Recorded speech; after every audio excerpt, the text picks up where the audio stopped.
Hi, good evening.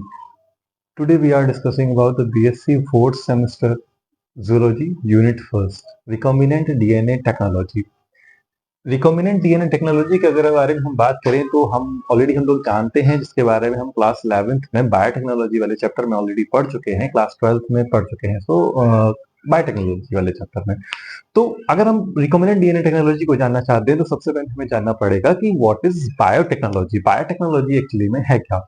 तो अगर हम बायोटेक्नोलॉजी के बारे में बात करें तो बायोटेक्नोलॉजी क्या है, ये दो शब्दों से मिलकर बना है। नंबर एक है बायोलॉजी प्लस दूसरा है सेकेंड टेक्नोलॉजी। तो टेक्नोलॉजी प्लस बायोलॉजी दोनों कंबाइन होकर एक शब्द बनता है जिसका मतलब होता है बायोटेक्नोलॉजी।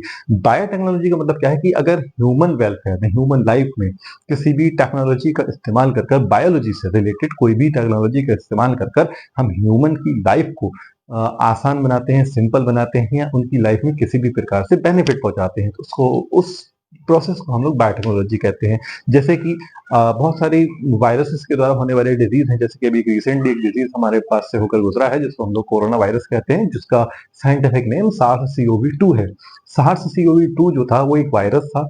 अब उस वायरस को अगर ह्यूमन से ह्यूमन को इन्फेक्ट होने से अगर उस वायरस से हमें लोगों को बचाना है तो उसको हमें एंटीवायरस बनाना पड़ेगा, यानी कि उसकी वैक्सीन बनानी पड़ेगी। तो वैक्सीन जिसके द्वारा बनाई गई वो बायोटेक्नोलॉजी थी। बायो का इस्तेमाल किया गया टेक्नोलॉजी के साथ, तो उससे वैक्सीन बनाई गई जिसके द्वारा उसकी हम लोगों ने वैक्सीन बना ली, जिस वैक्सीन से हम लोग वायरस पे काबू पाने में कामयाब हो गए।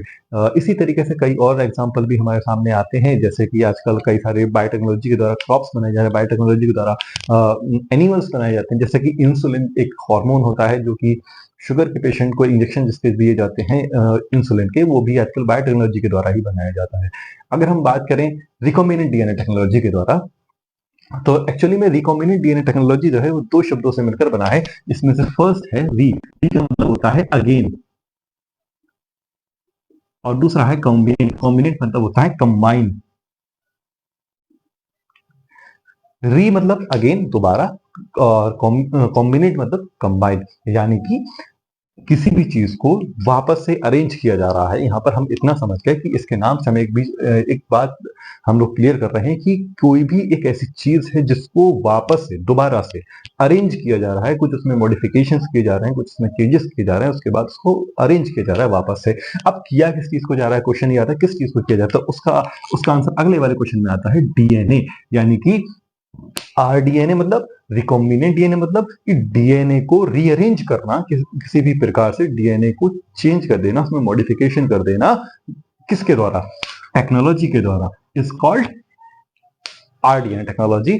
या इसको हम लोग कॉमनली जेनेटिक इंजीनियरिंग भी कहते हैं। जेनेटिक इंजीनियरिंग के बारे में हम लोग बात करें तो जिसके बारे में हम लोग मेंडल से ऑलरेडी पढ़ चुके हैं क्लास 12th में। हम लोग इसमें मेंडल के बारे में, मेंडल से कई सारे जो एक्सपेरिमेंट थे उसके बारे में हम लोग जानकारी प्राप्त कर चुके हैं, जिसमें उन्होंने बताया था, अपने कई सारे एक्सपेरिमेंट करके उन्होंने बताया कि कोई एक चीज है जो जेनेटिक इंफॉर्मेशन को एक जगह से दूसरी जगह ट्रांसफॉर्म कर रही है। मेंडल को नहीं पता था कि वो एक्चुअली में चीज क्या है। मेंडल ने अपने जो एक्सपेरिमेंट किए थे वो मटर पे किए थे, जिसका नाम पाइसम सटाइवम था।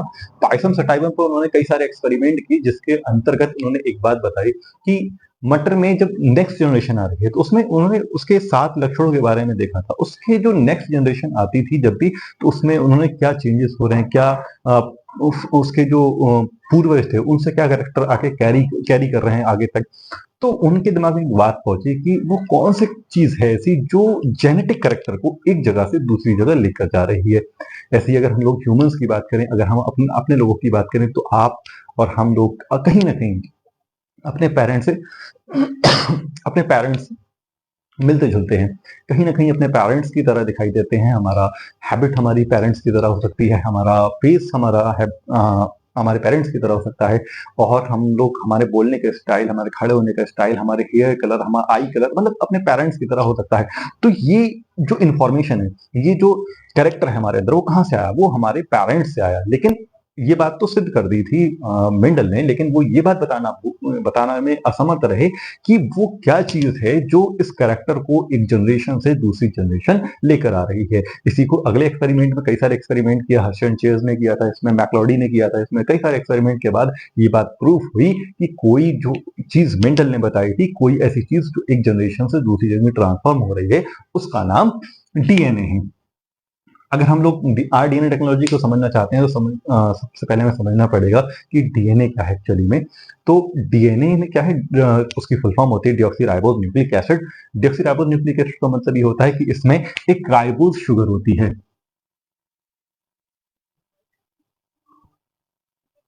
इसमें एक राइबोज शुगर है। राइबोज शुगर भी कौन सी होगी, पेंटोज शुगर होती है इसके अंदर। आप लोग देख सकते हो उसमें 5 कार्बन हैं, तो 5 कार्बन होने प्रेजेंस होने की वजह से हम लोग उसको क्या कहते हैं, पेंटोज शुगर कहते हैं। अब केवल खाली पेंटोज शुगर नहीं होती, उसके अलावा भी कुछ होता है, जैसे कि सेकंड फर्स्ट चीज होती है इसके अंदर नाइट्रोजनस बेस। इसके अंदर एक और चीज होती है जिसको हम लोग कहते हैं नाइट्रोजनस बेस। उसके अलावा भी कई सारी चीज होती है, जैसे कि एक चीज होती है फॉस्फेट ग्रुप होता है। अब नाइट्रोजनस बेस भी कई सारे प्रकार के हो सकते हैं, जैसे एडोनिन, गुआनिन, साइटोसिन और थाइमिन। नाइट्रोजनस बेस कई प्रकार के हो सकते हैं, जैसे एडोनिन, गुआनिन, साइटोसिन और थाइमिन, 4 प्रकार के होते हैं। अब हम अगर डीएनए के स्ट्रक्चर की बात करें तो डीएनए अगर आप लोगों ने देखा हो कुछ इस प्रकार से हमें डीएनए दिखाई देता है, जो कि डबल हेलिकल स्ट्रक्चर है, जो ओवरलैपिंग करके बनाया गया है। इसमें क्या होता है कि इसके जो नाइट्रोजनस बेस होते हैं वो आपस में कनेक्ट होते हैं किसी दूसरे नाइट्रोजनस बेस के, यानी एक नाइट्रोजनस बेस दूसरे किसी नाइट्रोजनस बेस के साथ कनेक्टेड होता है। जैसे कि हम बात करें एडोनिन के बारे में, एडोनिन हमेशा कनेक्ट होता है किससे, थाइमिन से, और ग्वानिन हमेशा कनेक्ट होता है किससे, साइटोसिन से। तो इसमें कनेक्ट कनेक्ट होने की भी एक प्रक्रिया है कि एडोनिन हमेशा जो कनेक्ट होगा वो डबल बॉन्ड के साथ कनेक्ट होगा, टी से, मतलब थाइमिन के साथ डबल बॉन्ड से कनेक्टेड होगा। अगर हम ग्वानिन के बारे में बात करें, ग्वानिन हमेशा ट्रिपल बॉन्ड से कनेक्टेड होगी साइटोसिन के साथ, और ये ट्रिपल बॉन्ड कौन से होते हैं, हाइड्रोजन बॉन्ड्स होते हैं। इसी तरीके से इसमें बॉन्डिंग होती है सारी, इसी तरीके से ये बॉन्डिंग होती है। तो डीएनए को जो फर्स्टली डिस्कवर किया गया था वो किसके द्वारा डिस्कवर किया गया था, फर्स्टली डीएनए डिस्कवर किया गया था मिशर के द्वारा। डीएनए को सबसे पहले डिस्कवर करने वाले पर्सन का नाम मिशर था। और डीएनए की डबल हेलिक स्ट्रक्चर, जैसे कि जो आज हमें डीएनए दिखाई देता है, ये डबल हेलिक स्ट्रक्चर देने वाले जो सबसे फर्स्ट पर्सन थे उनका नाम था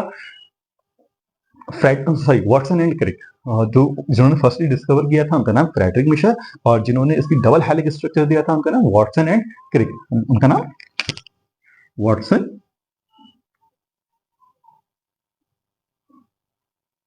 एंड क्रिक। वॉटसन क्रिक ने सबसे पहले डीएनए की डबल हेलिक स्ट्रक्चर दिया था।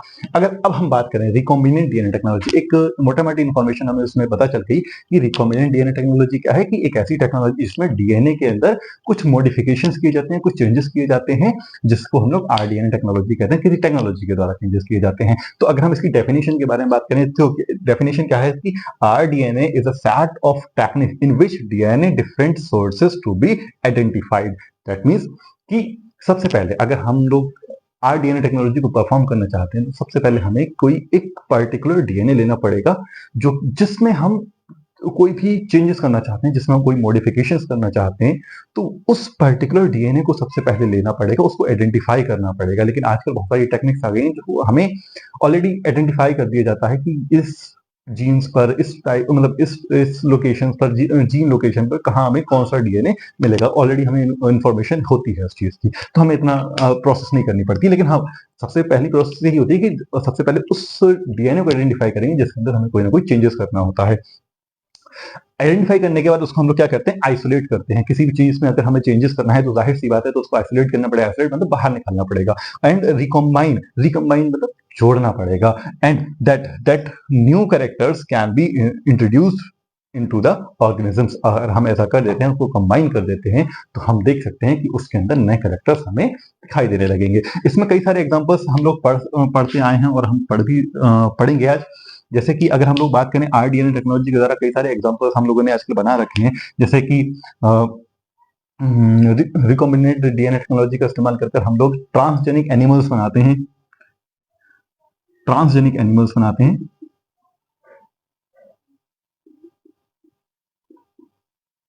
और बहुत सारे ट्रांसजेनिक प्लांट्स भी बनाते हैं।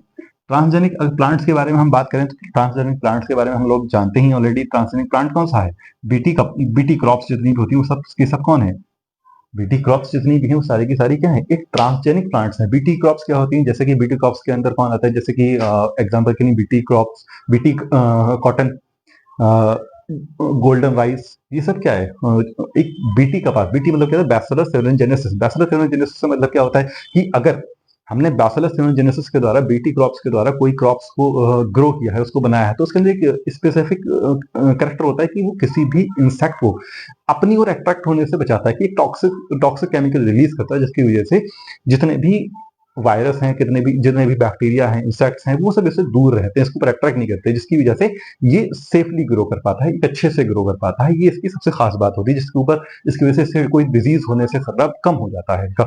एक्चुअली में अगर हम लोग एग्जाम्पल से समझना चाहें कि एक्चुअली में रिकॉम्बिनेंट डीएनए टेक्नोलॉजी एक्चुअली में है क्या, तो हम इसको ऐसे समझ सकते हैं कि अगर एग्जाम्पल के लिए मान लीजिए आपके पास, एग्जाम्पल के लिए मान लीजिए कोई आपके पास एक प्लांट है, कोई एक प्लांट है जिसकी जिसकी प्रोडक्टिविटी बहुत अच्छी है, बहुत ही बेहतरीन प्रोडक्टिविटी है, मतलब अच्छे फल आते हैं उसके ऊपर। और एक और प्लांट है जिसकी खासियत ये है कि इसके अंदर प्रोडक्टिविटी तो इसकी अच्छी नहीं है, लेकिन ये रेसिस्टेंट है इंसेक्ट का, एंजाइम्स का, सॉरी इंसेक्ट का, वायरस का और बैक्टीरिया का रेसिस्टेंस करता है, उनको अपनी ओर आकर्षित होने से रोक सकता है। इसके अंदर ये कैरेक्टर है। और इसके अंदर कैरेक्टर क्या है? इसकी प्रोडक्टिविटी ज्यादा है। दोनों के अंदर कुछ ना कुछ खासियत है। तो हम क्या करें? इसकी प्रोडक्टिविटी या तो इस प्लांट के अंदर डाल दें, या फिर इसकी रेसिस्टेंस यानी कि इसके अंदर जो एंजाइम, सॉरी इसके अंदर जो बैक्टीरिया, जो वायरसेस को रोकने की जो तकनीक है, इसके अंदर जो करेक्टर है, उस करेक्टर को इस प्लांट के अंदर डालते हैं। तो डालेंगे कैसे? डालने के लिए भी एक प्रोसेस होती है। तो सबसे पहले हमें लेना पड़ता है एक वेक्टर। कोई भी जीन जब एक जगह से दूसरी जगह, कोई भी चीज हो एक जगह से दूसरी जगह ट्रांसफर हो रही है, तो उसे किसी ट्रांसफर होने के लिए किसी चीज की जरूरत पड़ती है। तो उस चीज का नाम यहाँ पर होता है वेक्टर। यहाँ पर वेक्टर कौन होता है? Cloning vector. क्लोनिंग वेक्टर कौन हो सकता है? प्लाज्मिड हो सकता है। प्लाज्मिड क्या एक्स्ट्रा क्रोमोसोमल डीएनए है, जो कि किसी भी बैक्टीरिया का एक्स्ट्रा क्रोमोसोमल डीएनए है। प्लाज्मिड क्या हो सकता है? प्लाज्मिड मतलब एक्स्ट्रा क्रोमोसोमल डीएनए किसी भी बैक्टीरिया का। और हम लोग अगर सेल की बात करें, डीएनए की, अगर हम लोग डीएनए के बारे में बात करें, तो सेल अगर दो प्रकार की होती है, जैसे हम लोग ऑलरेडी पढ़ चुके हैं, प्रोकैरियोटिक सेल्स होती है और यूकैरियोटिक सेल्स होती है। अगर प्रोकैरियोटिक सेल्स की बात करें, प्रोकैरियोटिक सेल्स में जो डीएनए होता है वो सर्कुलर फॉर्म में होता है। प्रोकैरियोटिक सेल्स में जो डीएनए होता है वो सर्कुलर फॉर्म में होता है, और यूकैरियोटिक सेल में जो डीएनए होता है वो लीनियर शेप में होता है, लीनियर होता है। अगर हम बात कर रहे हैं किसी प्रोकैरियोटिक के बैक्टीरिया के बारे में बात कर रहे हैं, यानी कि एग्जांपल के लिए बैक्टीरिया कोई भी हो सकता है, ई कोलाई हो सकता है, कोई भी, उसका एक प्लाज्मिड ले रहे हैं जिसमें एक्स्ट्रा क्रोमोसोमल डीएनए है। अगर हम उसके एक्स्ट्रा क्रोमोसोमल डीएनए के बारे में बात करें, हमने उसका एक कोई प्लाज्मिड ले रखा है। अब एक दूसरी चीज रखी है, उसको हम लोग कहते हैं डिजायर्ड जीन। डिजायर्ड जीन का मतलब क्या होता है कि एक ऐसा जीन जिसमें हमें कोई भी मॉडिफिकेशंस करने हैं, कोई भी बदलाव करने हैं, उसको ले लेते हैं हम लोग। अब हम क्या करेंगे? अगर हमने एक क्लोनिंग वेक्टर ले लिया, अब हम क्या करेंगे? इस क्लोनिंग वेक्टर में हम लोग एक प्लेस, ओआरआई जिसको हम लोग कहते हैं, कोई भी एक प्लेस आइडेंटिफाई करेंगे। कोई भी हमने एक एरिया आइडेंटिफाई कर दिया, जिसको हम एक्चुअली में ओ आर आई कहते हैं। अब ओ आर आई जब हमने डिसाइड कर लिया कि इस पर्टिकुलर एरिया में हमें चेंजेस करने हैं, तो हम उसको, कोई ना कोई चीज ऐसी होती है जब हम एक चीज को जोड़ रहे हैं, जाहिर सी बात है तो दूसरी चीज जो ऑलरेडी वहां पर है तो उसको हटाना पड़ेगा। तो जाहिर सी बात है ओ आर आई वाले पार्ट को हम लोगों को हटाना पड़ेगा, काटना पड़ेगा। काटने के लिए नॉर्मल लाइफ की अगर हम बात करें तो हम किसी चीज का इस्तेमाल करते हैं जिसको हम लोग सीजर कहते हैं। इसी तरीके से यहाँ पर भी किसी सीजर का इस्तेमाल किया जाएगा जिसको हम लोग कहते हैं मॉलिकुलर सीजर। मॉलिकुलर सीजर एक मॉलिकुलर सीजर होता है जिसको हम लोग रेस्ट्रिक्शन एंजाइम कहते हैं। रेस्ट्रिक्शन एंजाइम क्या करेगा? इसको एक जगह से कट कर देगा, वही कट करे हुए पार्ट से, और इसी तरीके से डिजायर्ड डीएनए होगा वो भी छोटे छोटे फ्रेगमेंट्स में टूट जाएगा। इसके बाद क्या होगा? जो कट हुआ चीज है उसको किसी ना किसी, और जो हमारा डिजायर्ड जीन भी जो पीसेस में कटा हुआ है, फ्रेगमेंट्स में टूटा हुआ है, तो उसको कंबाइन किया जाए। कंबाइन करने के लिए जैसे कि हम नॉर्मल लाइफ में टेप या किसी भी चीज का, ग्लू का इस्तेमाल करते हैं, तो इसमें भी किसी ना किसी चीज का इस्तेमाल किया जाएगा। वो चीज क्या है? लाइगेज। लाइगेज के द्वारा इसको कंबाइन कर दिया जाएगा। कंबाइन करने के बाद ये जो हमारा वेक्टर बनेगा उसको हम लोग कहते हैं रिकॉम्बिनेंट डीएनए। रिकॉम्बिनेंट डीएनए को अगर हम लोग ट्रांसफॉर्म करवा दें, किसी बैक्टीरियल सेल में ट्रांसफॉर्म करवा दें, तो उसका सर्कुलर डीएनए उसके पास ऑलरेडी मौजूद रहेगा। उसके बाद हम लोग उसको ट्रांसफॉर्म करवा दें, तो उसको जो आर डीएनए है, रिकॉम्बिनेंट डीएनए है, वो क्या करेगा, उसके साथ एम्पलीफिकेशन करेगा। एम्पलीफिकेशन करने का मतलब ये होता है कि वो अपनी कई सारी मल्टीपल कॉपीज यानी कि कई क्लोन बना लेगा अपने कई सारे। इसी पूरी प्रोसेस को हम लोग कहते हैं recombinant DNA technology. Thank you.